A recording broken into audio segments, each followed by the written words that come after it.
লেফুঙ্গা থানাধীন ফটিকছড়া শিবির এলাকায়। অভিযোগের তীর বিশ্বজিৎ সরকার নামে এক ব্যক্তির বিরুদ্ধে। পরিবারের দাবি, অন্যের জমি জোরপূর্বক দখল করে সেখানে অবৈধ অনুপ্রবেশকারী বাংলাদেশি পরিবার বসানোর চেষ্টা চলছে। আর সেই দখলদারিতে বাধা দিতেই আক্রান্ত হন জমির প্রকৃত মালিকের পরিবারের সদস্যরা।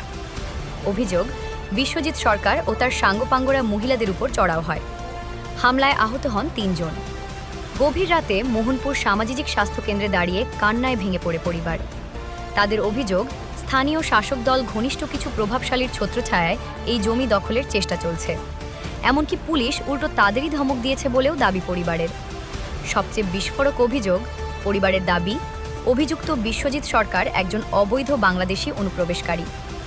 বহু বছর আগে তাদের মৃত বাবা মানবিকতার খাতিরে তাকে থাকার জায়গা দিয়েছিলেন। আর এখন সেই সুযোগেই নাকি পুরো জমি দখলের ছক।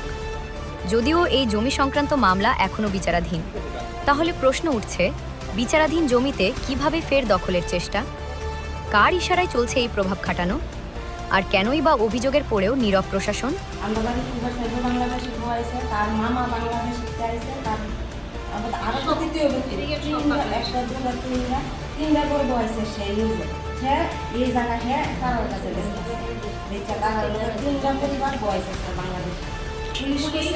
এটা সারা বাংলাদেশি না খারাপ ফেরা এটি আমরা কোনো অধিকার নেই। কিছু স্যার জানেন, প্রথমে যে জায়গাটা রাখছিল তখন সবাই প্রথম যার কাছটা রাখছিল তাই নিয়ে বয়স হয়েছে না, তাই নিয়ে বাবা মারা গেছে, তাই নিয়ে বয়স হয়ে এটা রেজিস্ট্রি করে দিব।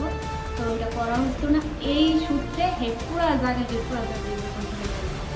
সে কি নিজের নামে করছে জায়গাটা? এটা তো কইতে পারি না সে করছে, কিন্তু আমার বাবার নামে তো কাগজ আছে। তো সে তো গিয়েছিল রোজ সে যে জায়গাটাতে থাকে আশেপাশে কোনো বাড়িঘর আছে?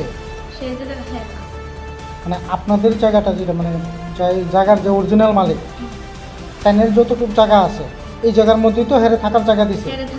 হেরে যে জায়গাটার মধ্যে থাকার জায়গা দিছে, এই যে জায়গার যে সার্কেলটা আছে অরিজিনাল মালিকের, এতে অন্য কারোর বাড়িঘর আছে না? এই তো বয়সে তার বোনের বোন মামা তারা নাম্বার পুরা আমাদের বয়